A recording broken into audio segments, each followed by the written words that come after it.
Vamos a orar.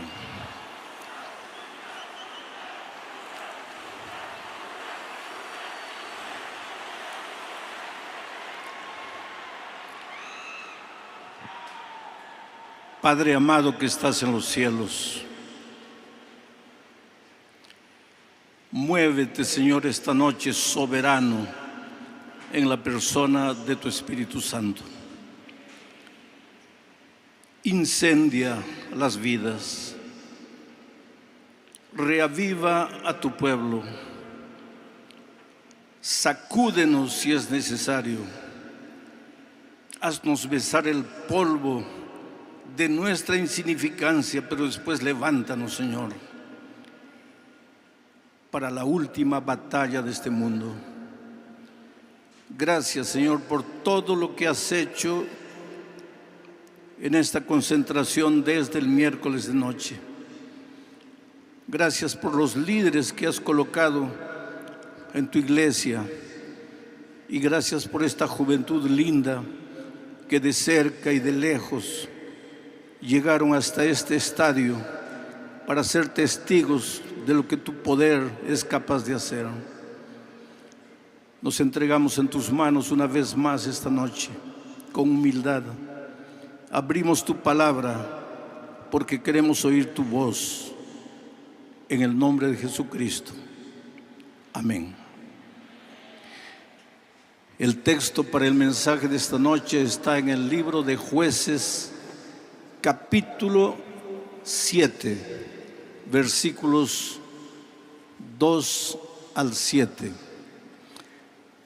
Antes de la lectura del texto bíblico, sin embargo, mis hermanos queridos, jóvenes maravillosos de esta iglesia, es necesario que diga algunas cosas.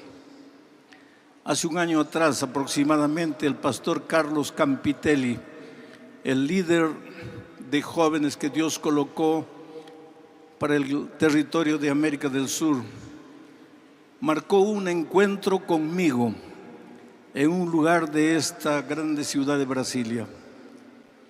A la hora marcada llegué allí y él estaba. Y debe quedar medio preocupado con las palabras que voy a decir ahora. Lo vi cargando una mochila enorme en los hombros. Me saludó, sentóse frente a mí, pero no se quitaba la mochila. Lo miré. No estoy hablando de una mochila literal. Traía el alma llena de sueños. La mochila era del alma, de la capacidad de soñar. Vi en sus ojos el brillo de esos hombres que Dios coloca en la tierra para soñar y hacer soñar. El líder capaz de emocionarse y sacudir las emociones. Me habló de este evento. Dije que lo apoyaría. Algunos meses después, en un momento de crisis de salud, lo llamé y le dije: Carlos, disculpa, no puedo ayudarte. Pero Dios hizo maravillas. Estuve acompañando todo lo que sucedió desde el miércoles hasta hoy. Dios ha hecho grandes cosas. Dios ha levantado hombres y mujeres para predicar con poder la palabra de Dios. Y en su maravilloso amor, Dios me ha dado la oportunidad de predicar este último mensaje. Un desafío para ustedes, mis queridos jóvenes. No les voy a hablar solamente con la boca, les voy a hablar con el corazón. Y ahora sí, vamos al texto bíblico que he pedido que por favor coloquen en la pantalla, y yo no sé si es posible que coloquen el texto para mí aquí en el piloto. Jueces capítulo 7, versículo 2. Antes de la lectura del texto bíblico quiero contarles un poco del contexto del texto. El mensaje va a salir del texto, pero para entender el texto hay que conocer un poco el contexto.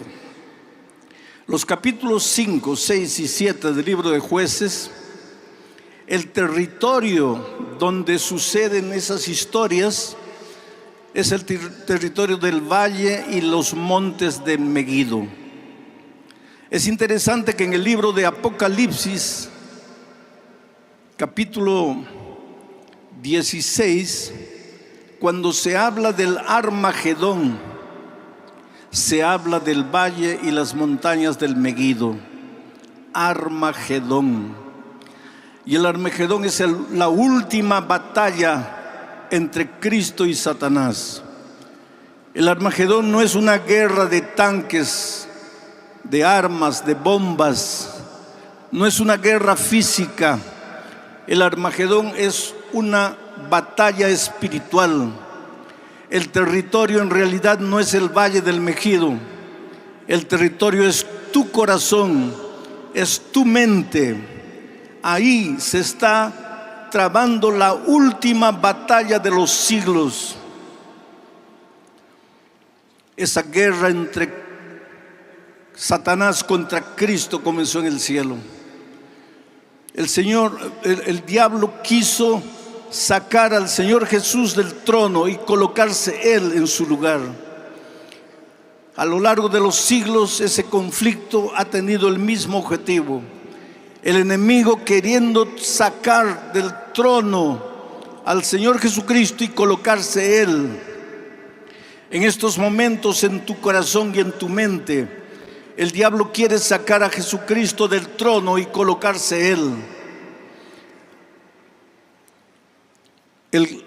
La gran batalla del Armagedón es una batalla espiritual. La historia comienza en el capítulo 7, en realidad el capítulo 6 del libro de Jueces. Y las historias en la Biblia, mis queridos amigos, fueron registradas no solamente para hacer historia, sino para enseñar lecciones. Cada vez que tú lees la palabra de Dios, debes tratar de encontrar sentido. Lee la historia en el contexto en que fue escrito, en el tiempo en que fue escrito, pero trata de traer la historia para nuestros días. Aplica la historia a tu vida. Trata de sacar las lecciones para tu experiencia hoy, para las luchas, para las batallas que tú enfrentas, para el momento en que te encuentras. Cuando leemos la historia del capítulo 6, vemos que el pueblo de Dios se había distanciado de Dios, se había alejado de Dios y en consecuencias había caído bajo el poder de los madianitas. Los madianitas los habían esclavizado. El pueblo de Dios cultivaba la tierra, venían los madianitas y se llevaban todo el fruto. El pueblo de Dios tenía miedo de los madianitas y se escondían en las cuevas de las montañas. Es que cuando nos alejamos de Dios de una o de otra manera, quedamos a merced del enemigo de Dios. Y hoy, si por algún motivo te alejas de Dios, lo único que te resta es hacer cuevas en las montañas de la vida. La cueva del materialismo, la cueva del secularismo, la cueva del modernismo, del posmodernismo. Tantos sismos que aparecen con el tiempo. Entonces, escondidos en esas cuevas, tratas de sobrevivir. El pueblo de Dios en esa situación clamó a Dios, y no hay clamor que Dios no escuche. Y Dios respondió a su pueblo levantando a Gedeón. De alguna manera el nombre de Gedeón, por lo menos en el aspecto, en el sonido, parece al valle del Armagedón. Gedeón recibió de Dios el desafío de derrotar a los madianitas, de emprender una batalla contra los enemigos del pueblo de Dios. Y él hizo un llamado y se presentaron 32,000 jóvenes guerreros. Trayendo la historia para nuestros días, se presentaron 32,000 maranaters, dispuestos a la lucha, dispuestos a la batalla, dispuestos a derrotar al enemigo. Entonces viene el texto y vamos a leer el texto. Dice: y Jehová dijo a Gedeón: el pueblo que está contigo, esos 32,000, es mucho para que yo entregue a los madianitas en su mano. No sea que se alabe Israel contra mí, diciendo: mi mano me ha salvado. Es interesante cómo el texto comienza: Jehová dijo a Gedeón.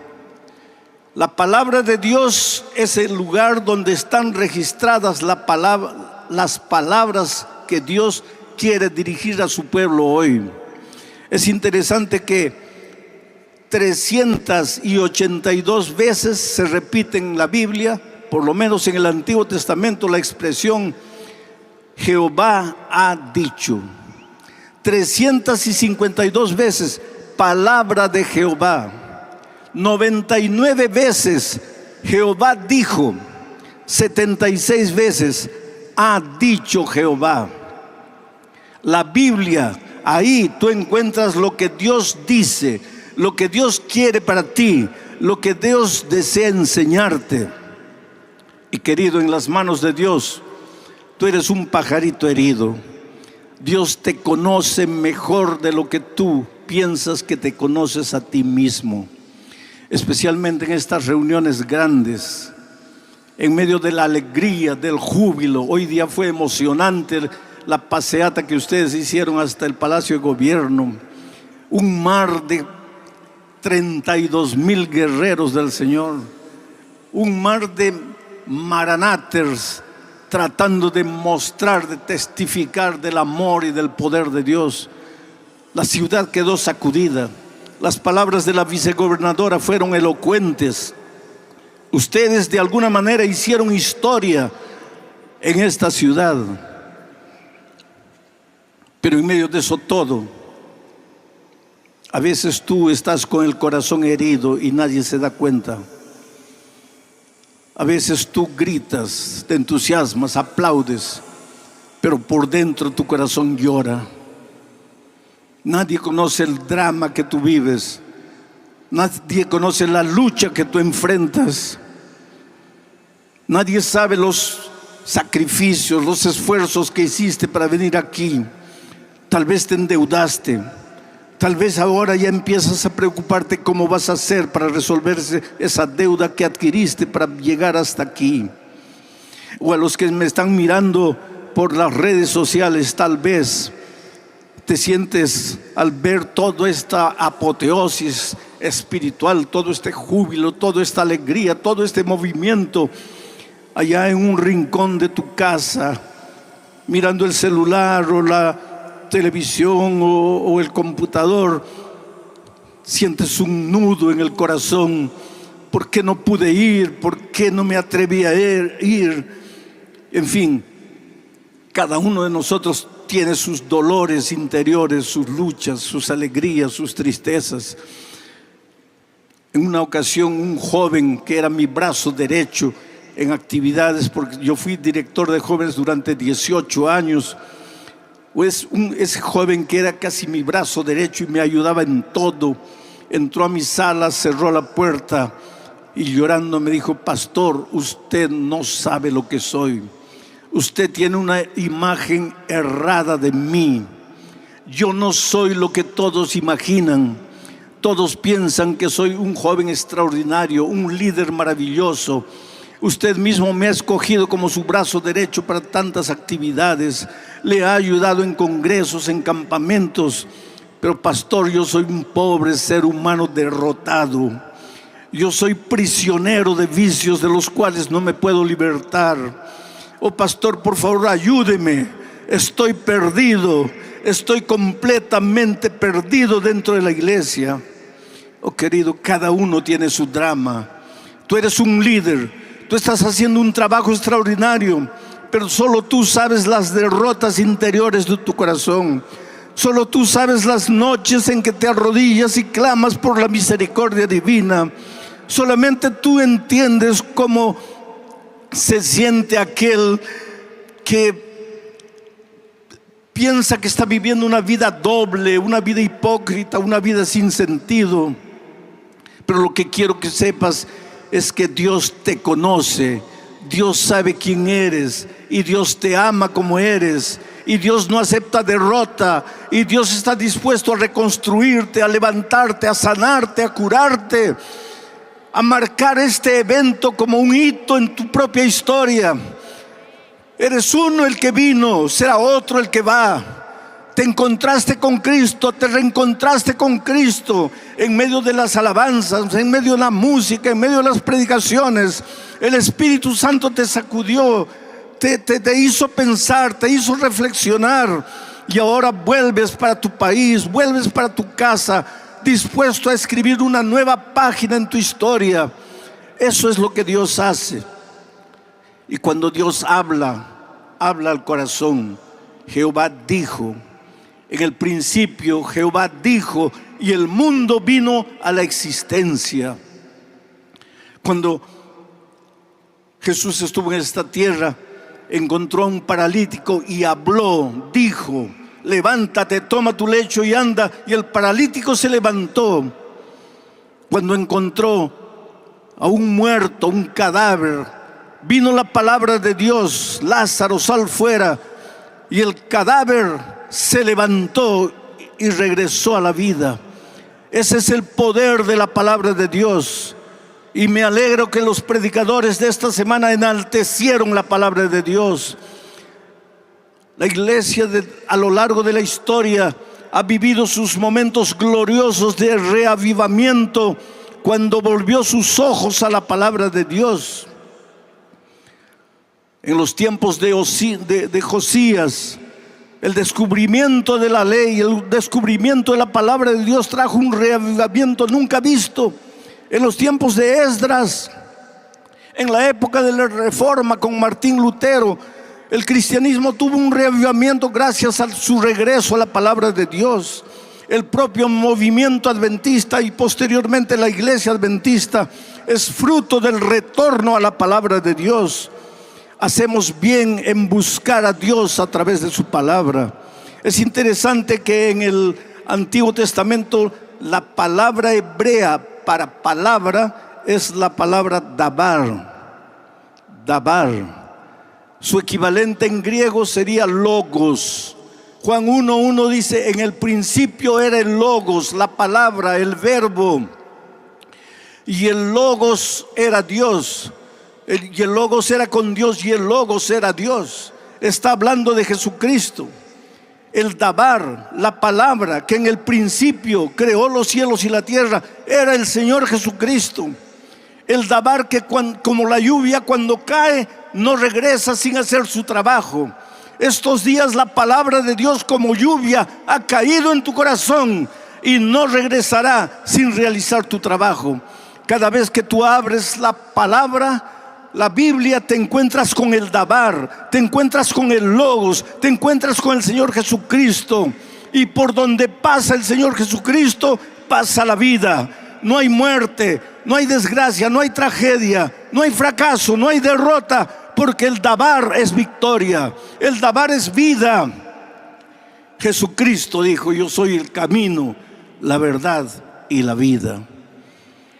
En la ocasión que este texto se refiere, la palabra de Dios le llegó a Gedeón y le dijo: el pueblo es demasiado. No les voy a dar la victoria con esta cantidad de gente, porque de repente van a pensar que la victoria fue fruto de sus manos. Oh querido, tú sabes que muchas veces Dios no nos concede la victoria porque aunque mencionamos el nombre de Dios, en el fondo estamos echando mano de nuestros talentos, de nuestros recursos, de nuestros pensamientos, de nuestra humanidad. Y Dios nos niega la victoria para hacernos pensar, para mostrarnos que las victorias humanas son victorias mezquinas, pasajeras, terrenales, y que necesitamos el poder y la gracia venidas de Jesucristo. Siguiente versículo. Entonces, dice el texto bíblico, por favor, siguiente versículo. Versículo 3. Aquí está al otro lado. Ahora pues, haz pregonar en oídos del pueblo diciendo: quien tema y se estremezca, madrugue y devuélvase desde el monte de Galad, el monte del Megido. Y se devolvieron los del pueblo 22,000 y quedaron solo 10,000. Quien tenga miedo, prepare su mochila, recoja su carpa y váyase. Miedo. El miedo te anula, el miedo te paraliza, el miedo te empobrece, te hace mezquino, te hace egoísta, te hace hipócrita. El miedo te acaba. Una noche en el mar de Galilea, los discípulos pensaban que iban a hundirse. Había viento, había tormenta, había lluvia, había olas gigantescas, pero Jesús apareció y dijo: soy yo, no tengáis miedo.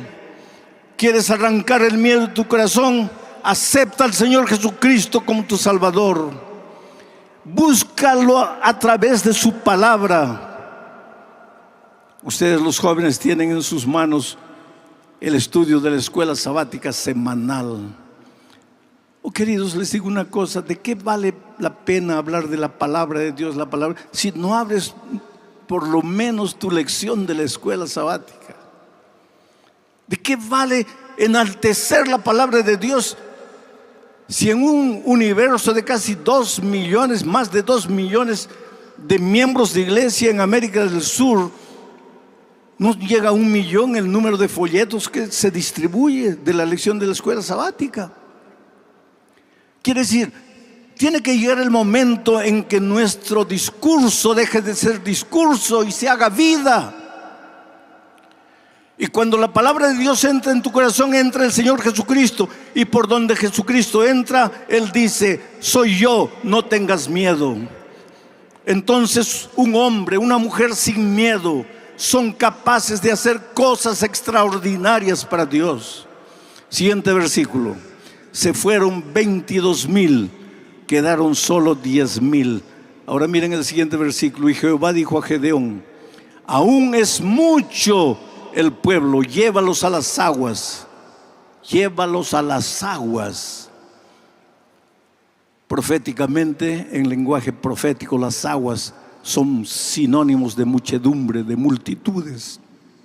Llévalos a las aguas y allí te los probaré. Y más de cualquiera que yo diga, ese no vaya contigo, el tal no irá. Siguiente versículo.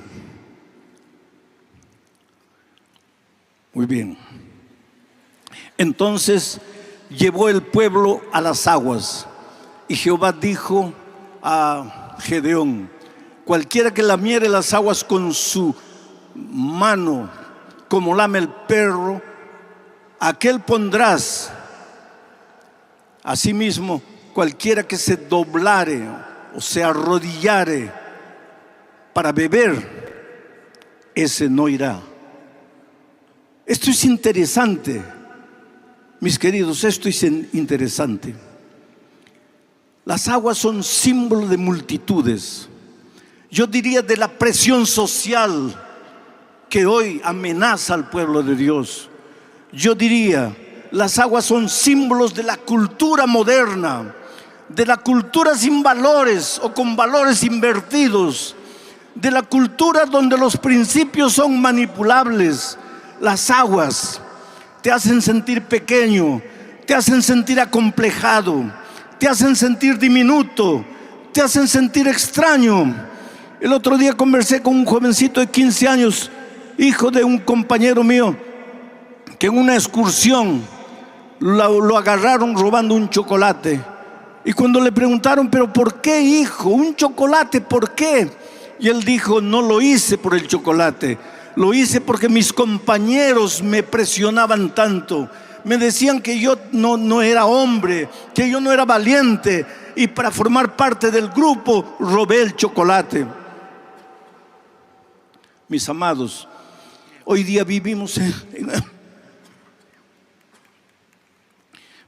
en una cultura que te presiona.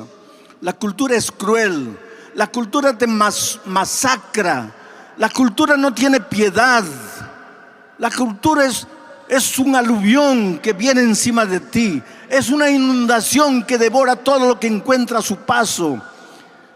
Pero mientras Cristo no venga, tenemos que vivir en medio de esta cultura.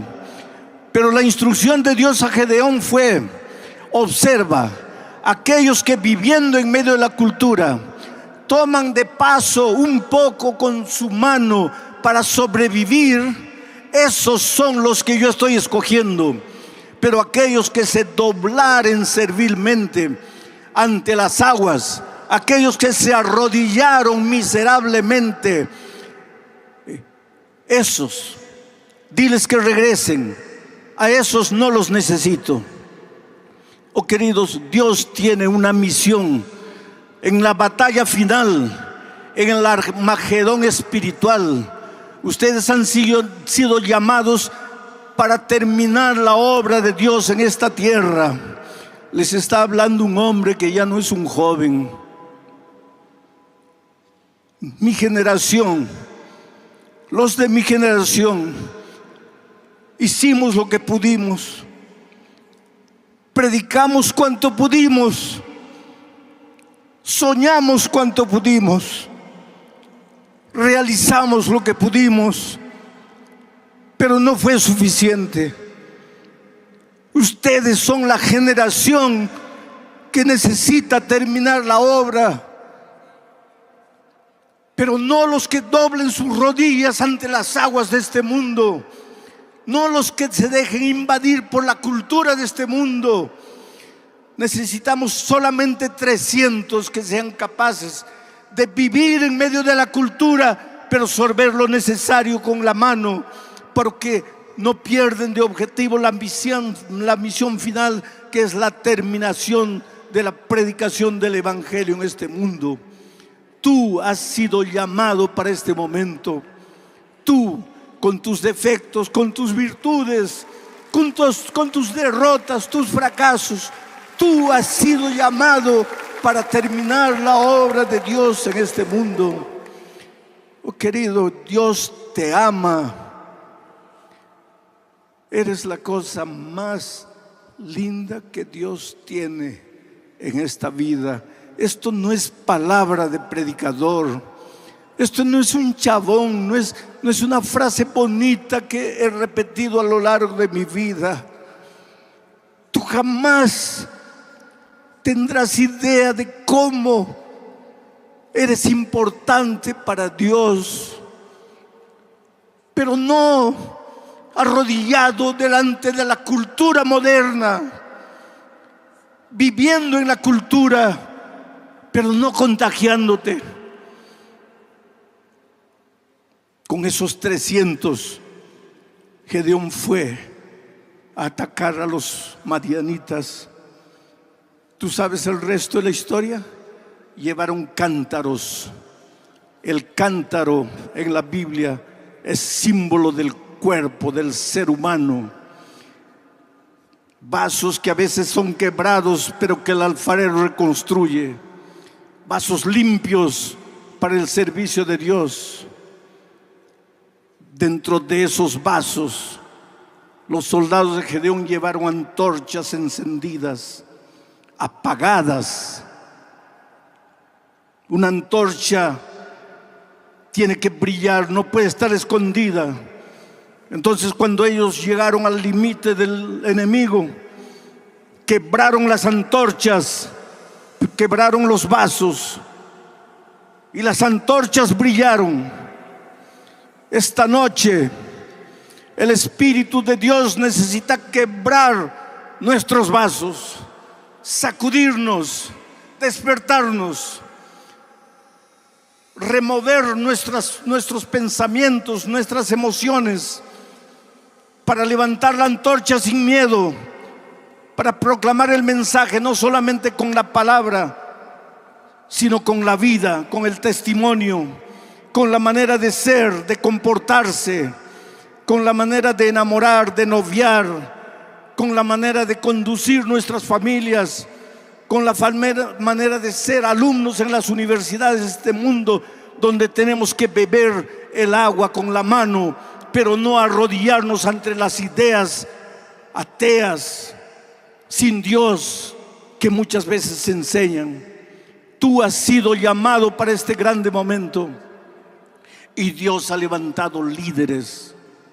Estaba hablando en la sala mientras esperaba la hora de la predicación, mirando al presidente de la división, un hombre relativamente joven, mirándolo en silencio, viendo cómo él es un instrumento que Dios colocó en esta división para llevar el pueblo de Dios a ese momento glorioso. Estaba mirando a Carlos, con quien me reuní hace un año, con la mochila del alma cargada de sueños. Él ya soñó con este evento. Él no lo ha vivido, no lo había vivido, pero él ya veía este momento. Por eso esta noche voy a llamar a Carlos que venga para juntarse a mí. Este será un momento glorioso. Yo quiero que en este momento tú humildemente le digas al Señor Jesús: Señor, estoy aquí, me entrego a ti, quiebra mi vaso, deja brillar mi antorcha, que la trompeta suene, que el último pregón sea dado al mundo, que Cristo vuelva en gloria y que tú seas parte del grupo de los redimidos, pero no vayas solo, lleva a todos los que puedas llevar contigo. Pastor Carlos, aquí está su juventud, aquí está su pueblo, presénteles el desafío. Pastor, eu fico imaginando daqui a um ano, daqui a 2 anos, daqui a 3 anos, o que será de nossa juventude, desse povo.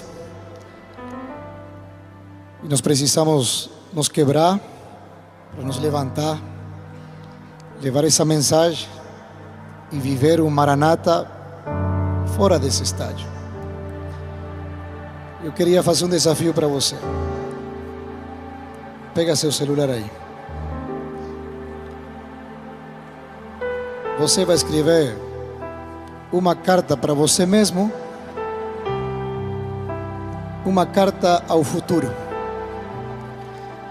E nessa carta, nesse bloco de notas, pega seu celular aí.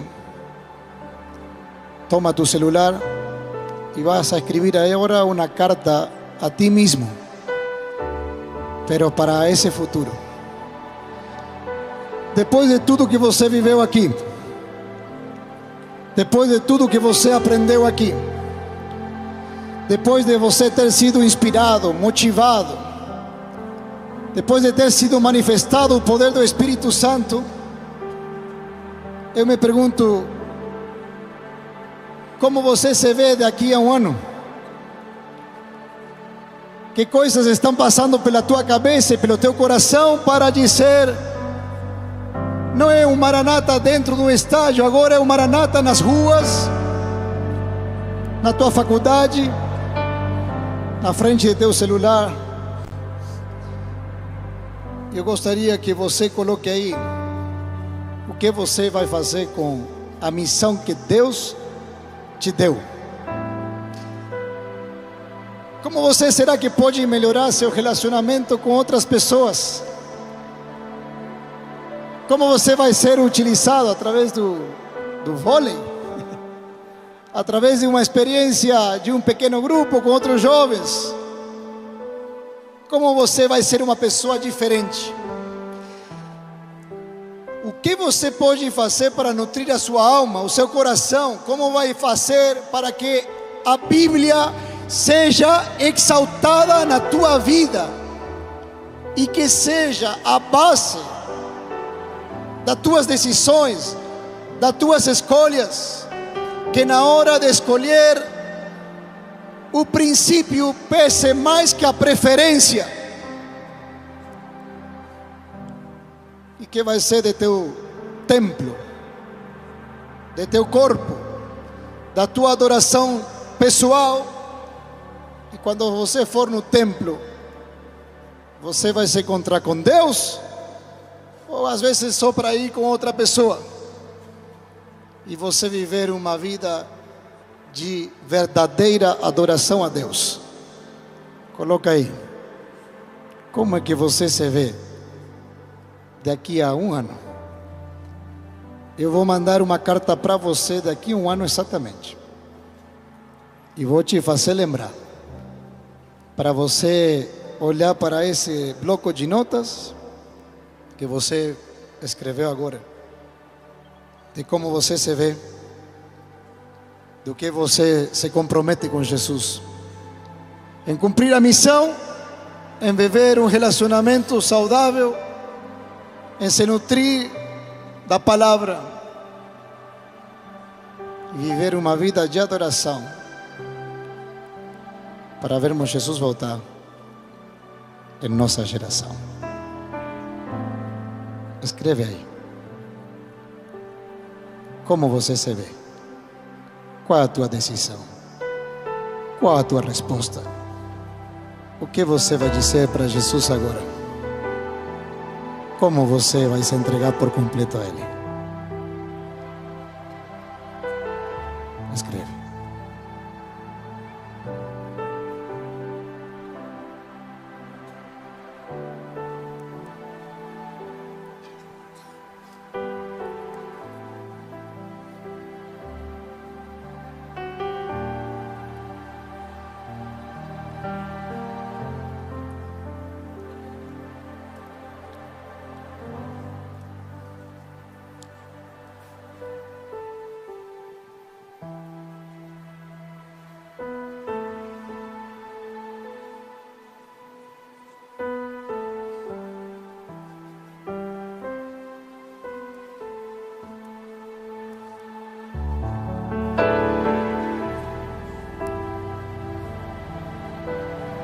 E tu, você que está aí do outro lado,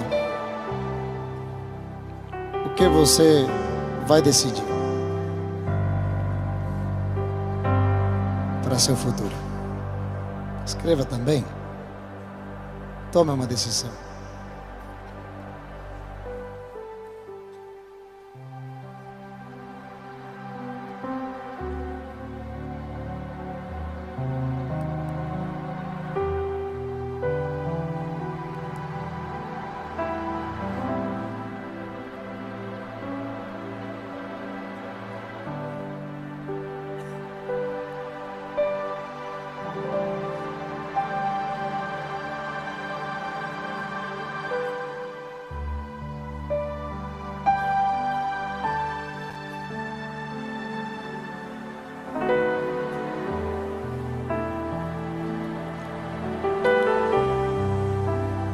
Meu querido jovem, volta para casa incendiado pelo poder do Espírito Santo. Eu estive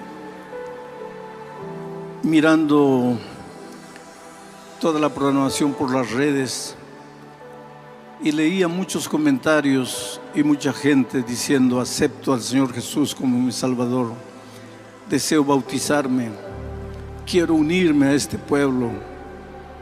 Y otros dolorosamente decían: quiero regresar a la iglesia, pero no tengo fuerzas. Entonces, para los que me están mirando por la red, tú eres amado por Dios. Cuando un día se tienda la mesa extraordinaria allá en los cielos, si tú no estás presente, tu lugar estará vacío por toda la eternidad. Dios te ama. Tú no puedes quedarte. Pastor, me dirás, no tengo fuerzas. Pues mira, apenas mira al Señor Jesús y dile: Señor, no tengo fuerzas ni para levantar la mano. Ten piedad de mí. Y la oración no habrá salido de tu boca y la respuesta divina habrá llegado hasta ti. Oh, queridos, ustedes vuelvan para la casa confiados en el amor de Dios. Testifiquen, brillen, alumbren donde ustedes están, hagan diferencia. Vamos a orar. Amado Padre, gracias, gracias, gracias. ¿Qué podemos decir? ¿Qué palabras podemos usar para expresar la gratitud de nuestro corazón por todo lo que sucedió desde el miércoles hasta aquí? Gracias por los líderes que tú colocaste en tu iglesia, los líderes en las uniones, en los campos locales, en las iglesias. Gracias porque cuidaste a esta juventud en el viaje aquí. Ahora llévalos de vuelta con tus ángeles. El diablo siempre está atento y pronto a traer dolor y tristeza. Protege en los viajes, en los aviones, en los ómnibus, en las carreteras. Guárdalos del mal, hazlos llegar con seguridad a la casa. Y Señor, una vez más, gracias, gracias, gracias, en el nombre de Jesucristo. Amén.